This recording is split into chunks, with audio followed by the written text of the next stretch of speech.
तो नमस्कार भक्तों। तो आपका स्वागत है मेरे चैनल स्टडी मीटर में। और आज हम करने जा रहे हैं अंकित अवस्थी सर का आरएस का जो करंट अफेयर है उसकी पीडीएफ का अभिवादन आपके सामने प्रेजेंटेशन आपके सामने करने जा रहे हैं। तो आप इस करंट अफेयर के इस पीडीएफ को पढ़ के आप अपनी तैयारी को बेहतरीन कर सकते हैं। और इसमें हम रैपिड फास्ट इसका अध्ययन करेंगे। तो ठीक है, तो शुरुआत करते हैं। आपका स्वागत है हमारे इस चैनल में। तो इस चीज़ का सारा क्रेडिट जाता है हमारे सर अंकित अवस्थी सर को। तो धन्यवाद अंकित अवस्थी सर। तो आप इनको सब्सक्राइबर कर सकते हैं अपनी पाठशाला में जाकर। धन्यवाद।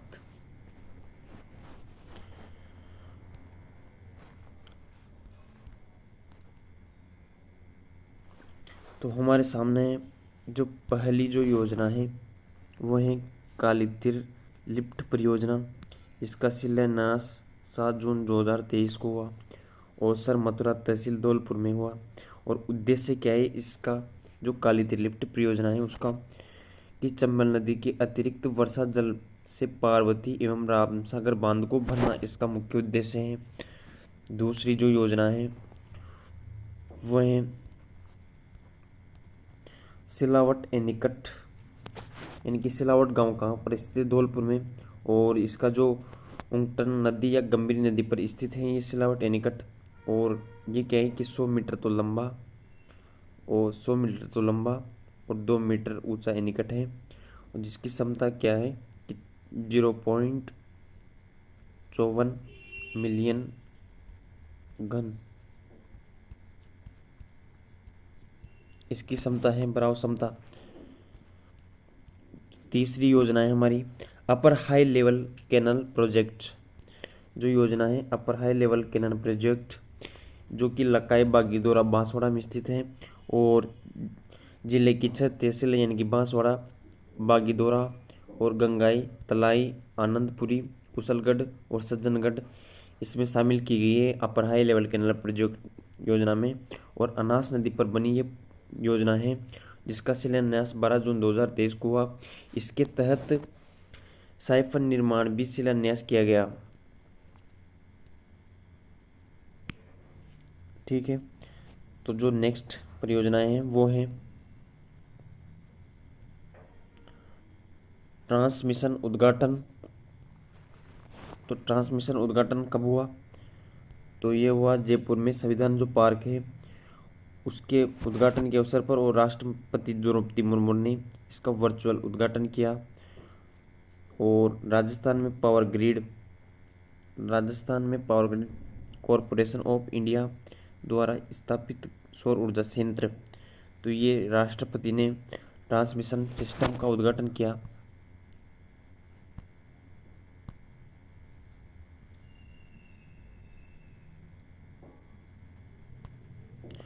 तो नेक्स्ट है कि भारत के पहले हाई स्पीड रेलवे का ट्रैक का ट्रायल कहाँ से कहाँ तक किया गया, तो ये जयपुर से जोधपुर रेलवे नागौर के समीप गुड्डा से ठठाणा मीटर तक किया गया। कहाँ से, गुड्डा से ठठाणा तक किया गया। और इसमें 5 किलोमीटर तक ट्रेन को दौड़ाया गया था।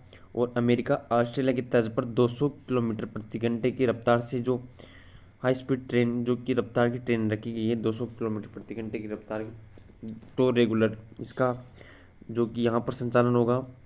और ट्रायल के लिए 59 किलोमीटर लंबे ट्रैक का निर्माण किया गया। तो जो ट्रायल किया गया था उसके लिए कितना 59 किलोमीटर लंबे, और दिसंबर 2023 तक बनकर तैयार हो जाएगा ये ट्रैक।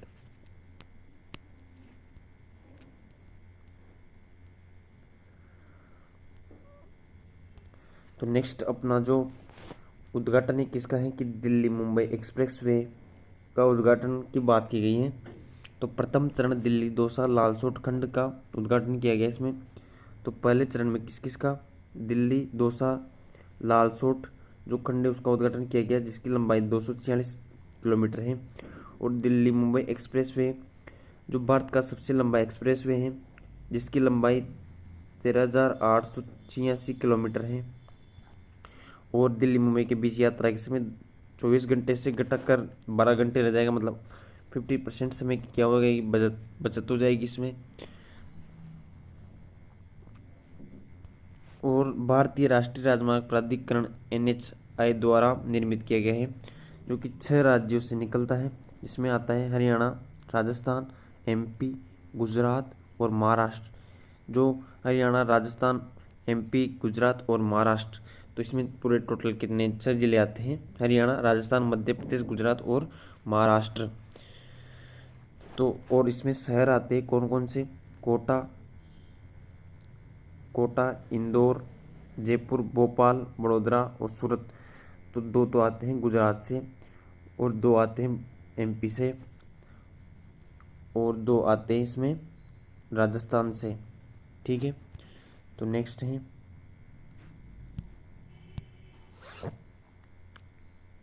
है कि राजस्थान में विश्व का सबसे बड़ा विंड सोलर प्लांट जो कि किसके द्वारा लगाया गया है, अडानी ग्रीन एनर्जी लिमिटेड के द्वारा। कहाँ पर लगाया गया है, तो ये लगाया गया है जैसलमेर ज़िले में। और यहाँ पर क्या होता है कि 600 मेगावाट की जो क्षमता है उसका उत्पादन, जो बिजली है उसका उत्पादन किससे होगा, इसका उत्पादन होगा विंड सोलर से। और जिसमें कंपनी द्वारा 29 सितंबर 2022 को प्रदत्त जानकारी के अनुसार ये विश्व का सबसे बड़ा विंड सोलर पावर, तो वर्ल्ड का सबसे बड़ा, जो कि कहाँ पर है, अपने राजस्थान के जैसलमेर में। उसके बाद इस प्लांट की बिजली को बेचने को solar energy corporation of India के साथ 25 वर्ष का टाई अप किया गया है अभी तक, जो कि कितने 2.69 प्रति किलो जो वाट है उसकी बिजली खरीद पर, जिसमें 600 मेगावाट तो किस पर, सोलर से निर्मित होगा। और जो 150 मेगावाट है वो किससे, विंड से होगा। तो 600 तो किससे होगा, सोलर से। ठीक है, अडानी जो ग्रीन है उसके द्वारा जैसलमेर में 390 वाट हाइब्रिड पावर प्लांट का परिचालन किए गए हैं। और अडानी ग्रीन ने वर्ष 2030 तक 45 गीगावाट रिन्यूएबल एनर्जी का जो क्या है लक्ष्य रखा गया है। तो नेक्स्ट है वंदे भारत ट्रेन के ऊपर। तो वंदे भारत ट्रेन, राजस्थान की पहली वंदे भारत ट्रेन का प्रारंभ किया गया था 12 अप्रैल को। और ये ट्रेन का ट्रायल जयपुर से दिल्ली केंट रेलवे के बीच किया गया। और ये ट्रेन 13 अप्रैल 2023 को अजमेर से दिल्ली के बीच चलेगी। और जो जयपुर का स्टॉप ओवर दिल्ली, गुड़गांव और अलवर, जयपुर, यहाँ पर इनका स्टॉप रहेगा कहाँ पर, दिल्ली, गुड़गांव, अजमेर, जयपुर और अलवर पर। ठीक है, तो प्रतापगढ़ में राजमार्ग की परियोजना का उद्घाटन जो अगला टाइटल है, तो इसका उद्घाटन कब किया गया, जो प्रतापगढ़ में राजमार्ग परियोजना का उद्घाटन ये किया गया 4 जुलाई 2023 को केंद्रीय सड़क परिवहन के द्वारा। और राजमार्ग मंत्री नितिन गडकरी ने इसका विमोचन किया। और राजस्थान के प्रतापगढ़ में 11 राष्ट्रीय राजमार्ग परियोजनाओं का उद्घाटन और शिलान्यास किया गया। ये आप देख सकते हैं यहाँ, मतलब नितिन गडकरी ने इसका किया गया, जो कि 219 किलोमीटर की ये परियोजना रहेगी। तो नेक्स्ट की ओर बढ़ते हैं।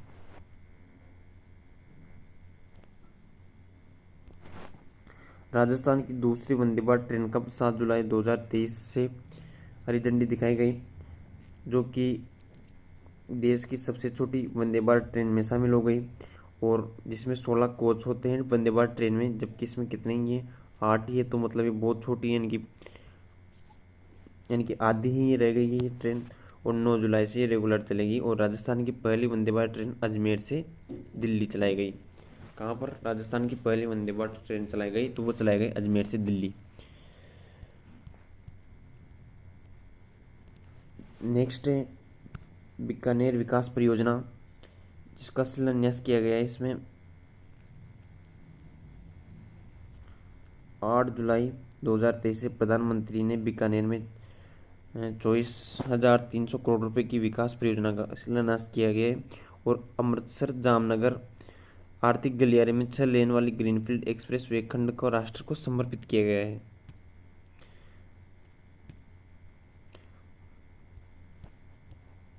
तो ये देखो, प्रधानमंत्री जी नरेंद्र मोदी ने 500 किलोमीटर अधिक लंबा राजस्थान में हनुमानगढ़ जिले में जो जाखड़ वाली गांव में जालौर जिले में खेतलावास गांव तक इसका प्रारंभ किया गया है और हरित ऊर्जा गलियारे के लिए अंतर्राज्यीय ट्रांसमिशन लाइन के लिए चयन कर लोगों जिसमें तो नेक्स्ट आ जाते हैं हम राजस्थान का पहला स्वचालित रोपवे कहाँ पर बनाया गया है। तो जो ऑटोमेटिक रोपवे है जयपुर में स्थित खोले के जो हनुमान जी हैं वहाँ पर मंदिर परिसर में राजस्थान का पहला स्वचालित रोपवे बनाया गया है और बनाया जाएगा, मतलब जो कि इस रोपवे का नाम अन्नपूर्णा माता रोपवे है। इस अन्नपूर्णा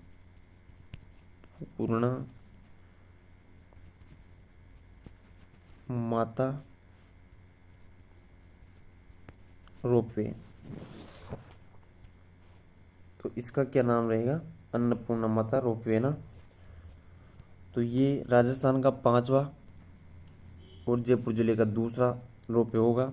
राजस्थान का जो पहला रोपवे था वो सुंदा माता कहाँ पर, जालौर पर बनाया गया था। कब बनाया गया था, तो वो बनाया गया था 2006 में। और मनसा पूर्णकर्णी माता उदयपुर सेकंड था।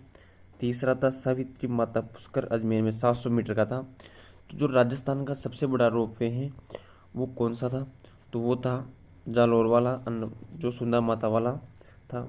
सामोद मंदिर चोमू में जो कि जो जयपुर का पहला रोपवे था सामोद वीर हनुमान मंदिर चोमू पर जो 400 मीटर लंबा बनाया गया था। तो रोपवे ये आपको सामने इधर दिखाई दे रहा होगा, ये इस पर ये लगी रहती है जिसमें पहाड़ी पर चढ़ने के लिए सीधा इसका प्रयोग किया जाता है। तो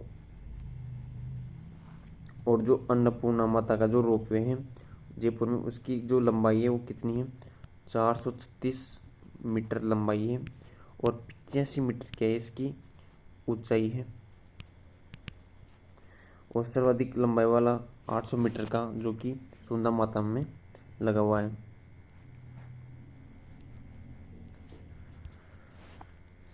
floating solar plant Mansagar Jaipur 1000 metre, Ana Sagar और अजमेर 400।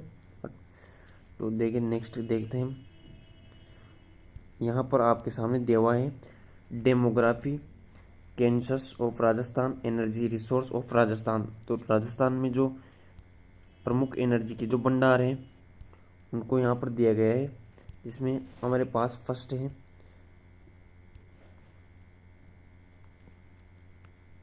पचपदरा रिफाइनरी जिसका शिलान्यास किया गया है 22 सितंबर 2023 को और देश की 26वीं रिफाइनरी है ये।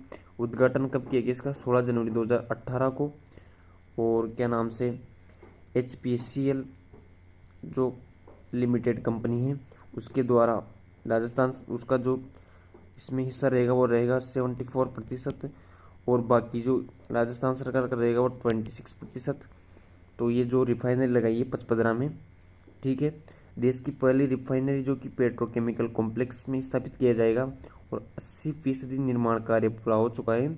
बाकी 20% कार्य भी बाकी है जो कंप्लीट होते ही ये रिफाइनरी चालू हो जाएगी, जिसमें 25,000 से अधिक लोगों को क्या मिलेगा, रोजगार मिलेगा।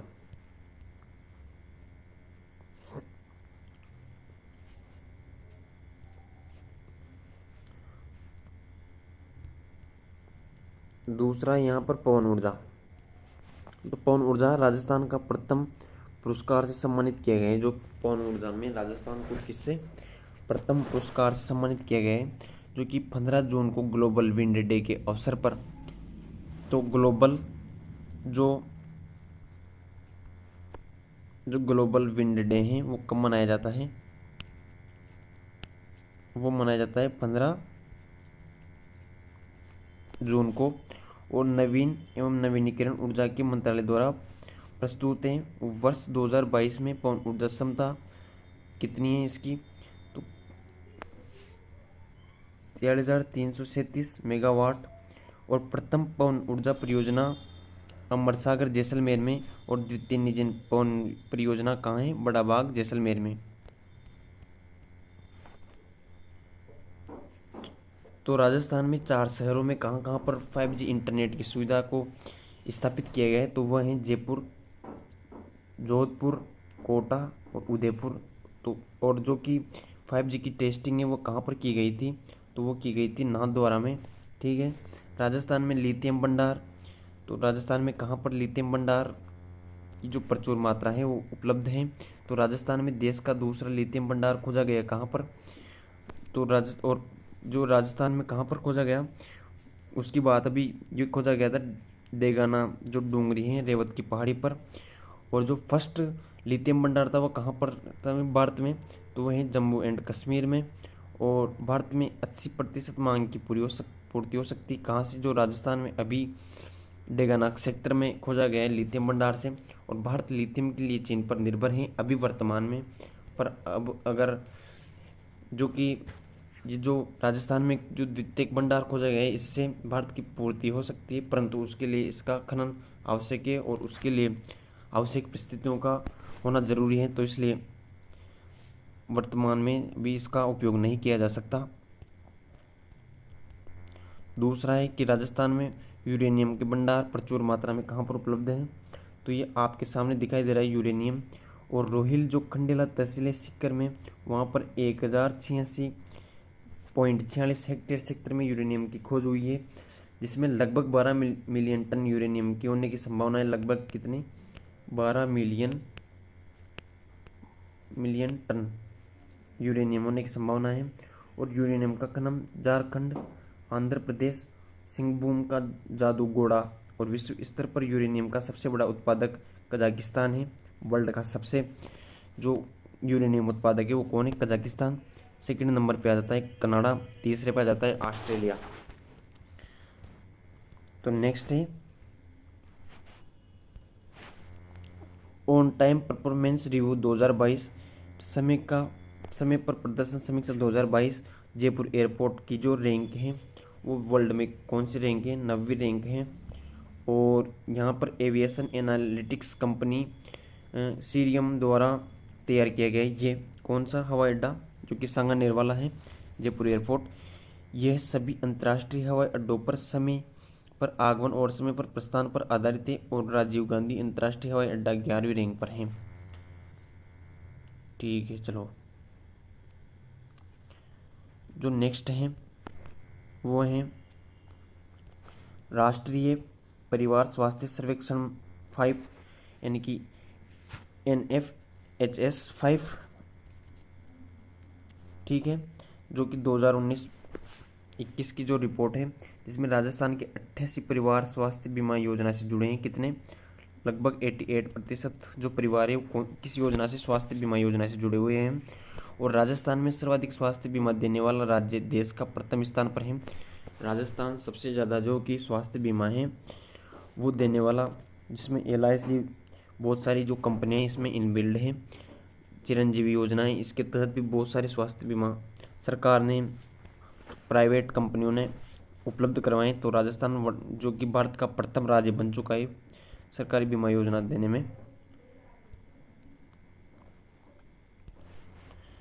तो दूसरा है फोबर्स सलाहकार सर्वश्रेष्ठ यात्रा सूची, उदयपुर दूसरे स्थान पर है इसमें, जिसमें 50 क्या है स्पेक्टिकुलर प्लेसेज है, जिसमें उदयपुर दूसरे स्थान पर है, पहला लद्दाख पर है। तो जो सर्वश्रेष्ठ यात्रा की जो प्लेसेज है, जिसमें फर्स्ट पे तो आता है लद्दाख और दूसरे पे आता है उदयपुर। ठीक है, जो कि राजस्थान से है। उदयपुर की चौथी जो बार इंटरनेशनल ट्रेवल फोर्स एडवाइजर ने अपनी सूची में शामिल किया गया है इसको। तो जो नेक्स्ट है हमारा वो है Skoch butterscotch of governance report, यानी कि स्कॉच रिपोर्ट गवर्नेंस जो रिपोर्ट 2022 है। तो राष्ट्रीय स्तर पर राजधानी की कौन सी रैंक आई है, नेशनल जो लेवल पर उसकी रैंक आई है राजधानी जयपुर की, वो आई है तीसरी।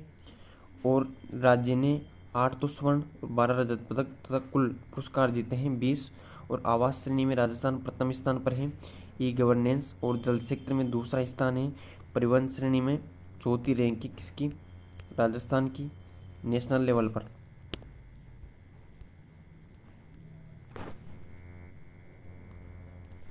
नेक्स्ट है कि राजस्थान में SDG स्थिति रिपोर्ट, SDG की जो स्थिति रिपोर्ट है, जिसमें 17 तो लक्ष्य रखे गए हैं और 330 संकेतक हैं।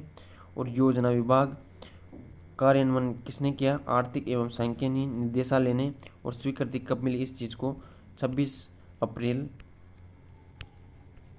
2023 को तो स्वीकृति मिली, जिसमें शीर्ष जिले हैं इसमें सीकर, झुंझुनू और नागौर। और निम्न जिले कौन कौन से हैं इसमें? जैसलमेर, बांसवाड़ा, बाड़मेर। तो शीर्ष पर कौन कौन से हैं इसमें? शीर्ष पर हैं इसमें एक तो हैं सीकर, झुंझुनू और नागौर, ये इस पर शीर्ष पर हैं। और जो निम्न जिले हैं जो कि जैसलमेर हैं, बांसवाड़ा है और बाड़मेर है। ठीक है, नेक्स्ट है हमारे पास, तो इस पूरे जो पीडीएफ है जो कि कंटेंट है पूरा, इसका क्रेडिट जाता है अंकित अवस्थी सर को। बाकी आपको अगर यदि समझ में आ रहा है तो एक रिपीट पास्ट रिवीजन जो कि मेरे द्वारा किया जाएगा, तो कृपया ध्यान से पढ़ें। अब आते हैं G20 की बात पर। तो G20 की जो बैठकें हैं, G20 में रोजगार कार्य समूह की बैठक हुई थी 2 से 4 फरवरी 2023 को। कहाँ पर? जोधपुर में। दूसरा कब हुआ था? जो कि 13 से 14 अप्रैल 2023 को जयपुर में दूसरी बैठक हुई थी। और तीसरा जो बैठक हुई थी वो हुई थी वाणिज्य प्लस निवेश जो मंत्रियों की बैठक हुई थी, वो कब हुई थी? 24 से 25 अगस्त 2023 को जयपुर में। और जो G20 सतत विकास कार्य समूह है उसकी 21 से 23 मार्च उदयपुर में बैठक हुई थी। और जो शेरपा हैं G20 के, उनकी बैठक हुई थी कब? तो उनकी बैठक हुई थी 4 से 7 सितंबर के 2022 के मध्य, जो कि कहाँ पर हुई थी? उदयपुर में। तो नेक्स्ट हमारा है मारो राजस्थान कार्यक्रम। तो इसका जो शुभारंभ किया गया 6 नवंबर 2022 को, और डेल्फिक काउंसिल ऑफ राजस्थान द्वारा इसका उद्घाटन किया गया। और जवाहर कला केंद्र जयपुर में इसका उद्घाटन किया गया। और राजस्थान विश्व में प्रथम राज्य है जहां पर क्षेत्रीय काउंसिल का गठन का पंजीयन किया गया है। तो वर्ल्ड का फर्स्ट जो स्टेट है वो है राजस्थान, किसमें? क्षेत्रीय काउंसिल का जो इसमें गठन किया गया है। तो नेक्स्ट आता है हमारे पास जयपुर समारोह। तो जयपुर समारोह 18 नवंबर 2022 को जो मनाया गया। और इसी दिन जयपुर का क्या है? स्थापना दिवस है 18 नवंबर 2022 के, मतलब 18 नवंबर को जो जयपुर का स्थापना दिवस समारोह मनाया जाता है। जयपुर शहर में 295 स्थापना वर्ष जो इस बार मनाया गया 2022 में। और नगर निगम हेरिटेज ग्रेटर द्वारा आयोजित किया गया 8 नवंबर से 18 दिसंबर, एक माह लगभग ये मनाया गया। और 18 नवंबर से 1727 को जयपुर शहर की स्थापना सवाई जयसिंह ने की थी। तो जयपुर की जो स्थापना की थी वो कब की गई थी? 18 नवंबर 1727 को किसने की? सवाई जयसिंह ने की। और यहाँ पर क्या नाम से शहर का नक्शा वास्तुकार विद्याधर भट्टाचार्य ने बनाया।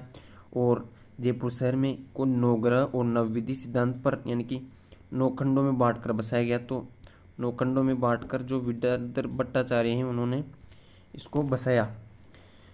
जयपुर शहर के प्रकोटे को यूनेस्को में भी शामिल किया गया है, जो विश्व विरासत में 6 जुलाई 2019 को शामिल किया गया है इसमें।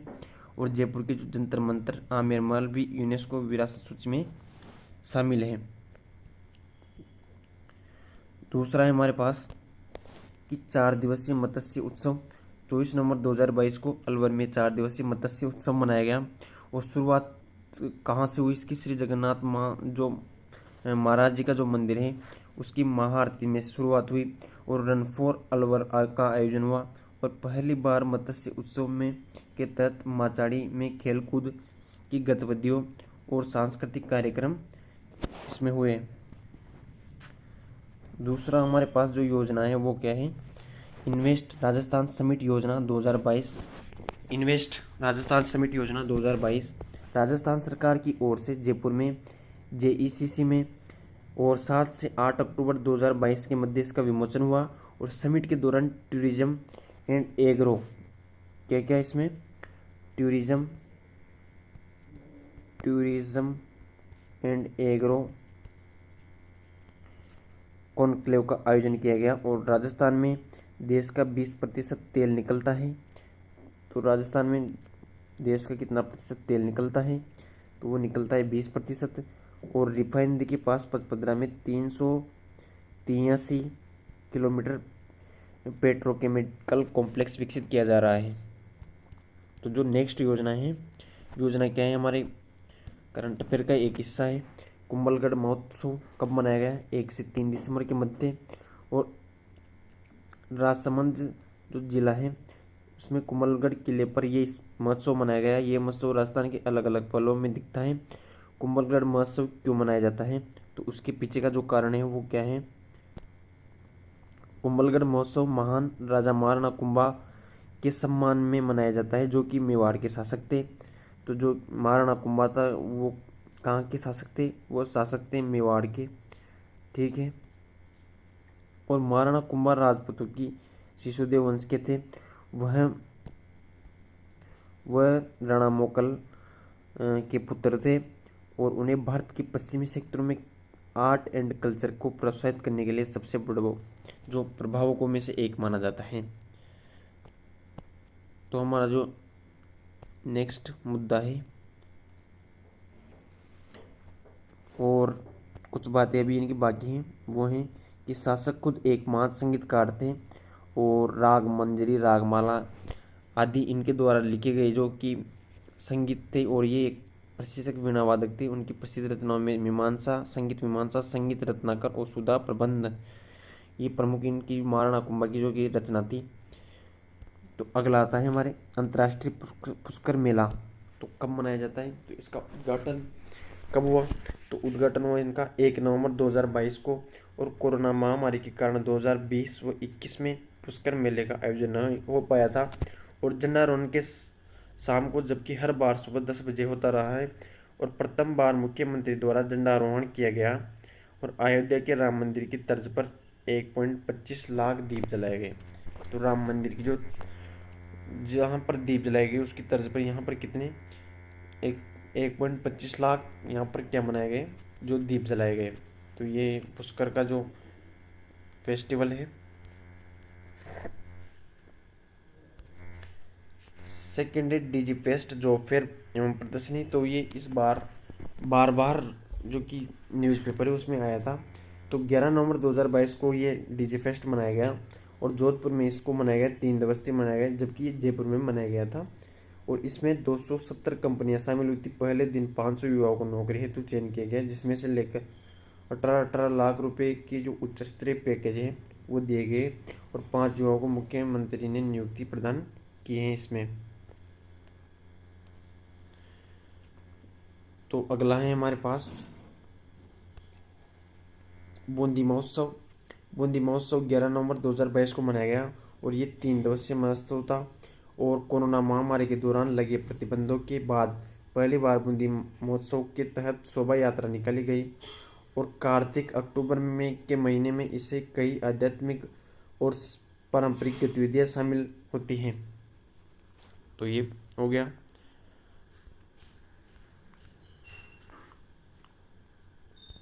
नेक्स्ट है राजस्थान में इंटरनेशनल एक्सपो। 1 नवंबर 2022 को राजस्थान निर्यात संवर्धन परिषद की 5वीं बैठक में निर्णय लिया गया कि राज्य में निर्यात में बढ़ोतरी करने के लिए जोधपुर में राजस्थान इंटरनेशनल एक्सपो 2023 का क्या किया जाए, इसमें आयोजन किया जाए। ठीक है, कहाँ पर?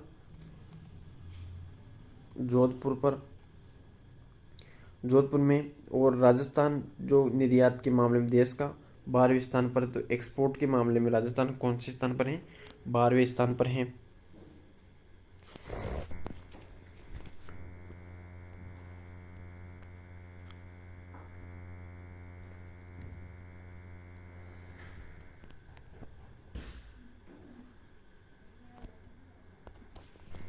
राजस्थान युवा महोत्सव 2023, इसका शुभारंभ किया गया 22 जुलाई 2023 को। और 15 से 29 वर्ष की आयु जो के युवा हैं इसमें भाग ले रहे हैं। और राजस्थान के युवा बोर्ड अध्यक्ष सीताराम लांबा। तो अभी वर्तमान में राजस्थान के जो युवा बोर्ड हैं उसके अध्यक्ष कौन हैं? सीताराम लांबा हैं। ठीक है, तो बढ़ते हैं नेक्स्ट की तरफ। इकोन 2023 सम्मेलन, इसमें क्या है कि इंडियन एपिलेप्सी एसोसिएशन और इंडियन एपिलेप्सी सोसाइटी द्वारा संयुक्त रूप से आयोजित किया गया ये। और इंडियन एपिलेप्सी एसोसिएशन में 50 वर्ष पूर्ण होने के अवसर पर तैयार कॉपी टेबल बुक का लोकार्पण भी किया गया। एपिलेप्सी का मतलब होता है मिर्गी, यानी कि मिर्गी इसका मतलब होता है। एपिलेप्सी मतलब मिर्गी के जो दौरे आते हैं उससे संबंधित यह सम्मेलन हुआ था। नेक्स्ट है जयपुर लिटरेचर फेस्टिवल, जो कहाँ पर 23 से 29 मतलब जो जनवरी 2023 के मध्य होटल क्लर्क आमेर जयपुर पर हुआ। ये जयपुर लिटरेचर फेस्टिवल का कौन सा संस्करण है?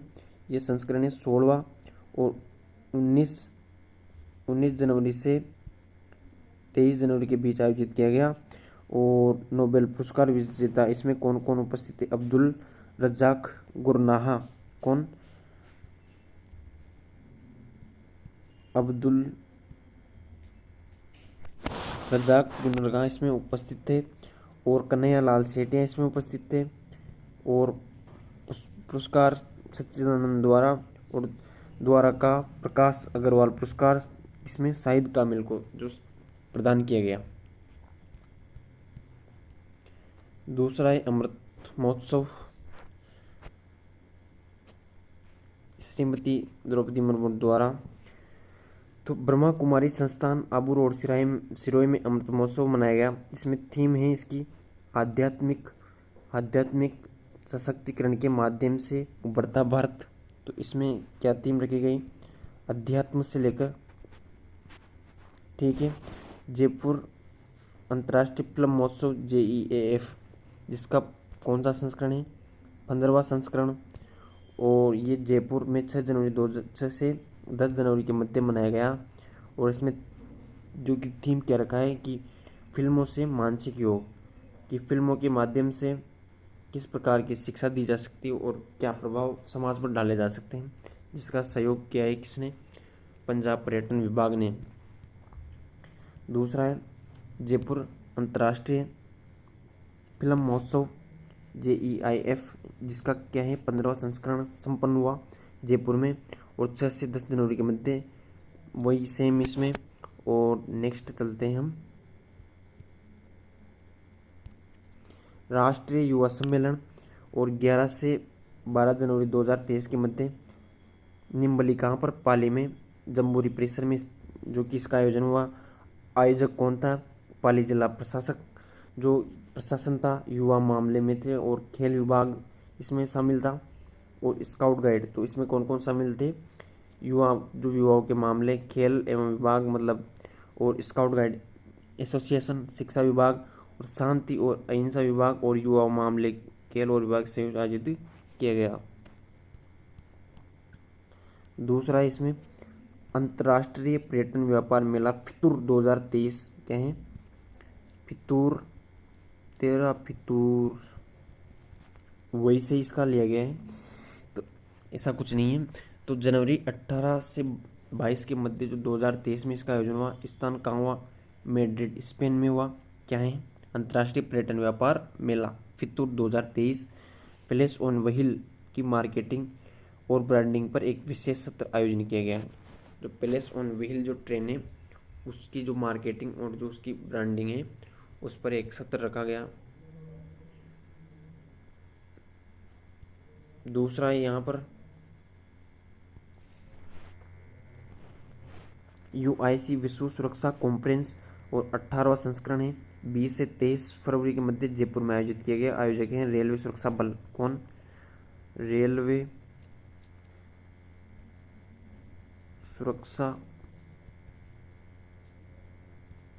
बल, ठीक है।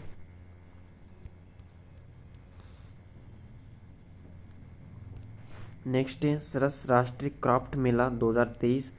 जो सरस का जो राष्ट्रीय क्राफ्ट मेला है उसका आयोजन कब किया गया?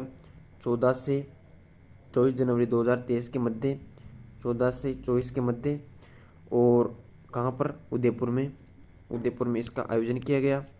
और आयोजक है इसके राष्ट्रीय ग्रामीण आजीविका मिशन, और जो कि राजविका के नाम से जानी जाती है। तो राजविका क्या है? तो राजविका है अक्टूबर 2010 में राजस्थान सरकार द्वारा स्थापित एक स्वायत्त सोसाइटी है जो कि ग्रामीण विकास विभाग के अंतर्गत आती हैं। राजस्थान सोसाइटी पंजीकरण अधिनियम 1958 के अंतर्गत पंजीकृत किया गया है। और नेक्स्ट क्वेश्चन है हमारा कि अंतर्राष्ट्रीय ब्रिक्स अनुसंधान मेले जो सम्मेलन है, जिसका 13 से 15 फरवरी 2023 के मध्य वाणिज्य एवं प्रबंधन विभाग कोटा विश्वविद्यालय एवं डरबन विश्वविद्यालय ब्रिक्स देशों में जो कि और उज्बेकिस्तान, इंडोनेशिया और श्रीलंका, यूके ने भाग लिया। किसमें? अंतर्राष्ट्रीय ब्रिक्स अनुसंधान सम्मेलन। ठीक है, तो ये कहाँ पर हुआ? ये हुआ कोटा में, जिसमें किसने? कोटा, एक तो कोटा यूनिवर्सिटी में और डरबन विश्वविद्यालय ने, और ब्रिक्स देशों में जो उज्बेकिस्तान, इंडोनेशिया और श्रीलंका और यूके ने इसमें भाग लिया। तो धन्यवाद। आज के करंट अफेयर को अभी यहीं समाप्त करते हैं, मिलते हैं नेक्स्ट वीडियो में। कृपया आपको अगर ये वीडियो पसंद आया हो तो चैनल को सब्सक्राइब करें, वीडियो को लाइक करें और वीडियो को शेयर ज़रूर करें अपने दोस्तों के साथ। ऐसे ही करंट अफेयर के जो हम दृष्टि, स्प्रिंग बोर्ड आदि कोचिंगों के माध्यम से हम सीधा आपको जो वहाँ की PDF है, जो कि PDF पढ़ने में स्टूडेंट को थोड़ी समस्या होती है, तो हम बोल के उसका वाचन करके और धीरे धीरे इसमें इम्प्रूवमेंट करके सुना सकते हैं। तो धन्यवाद आपका।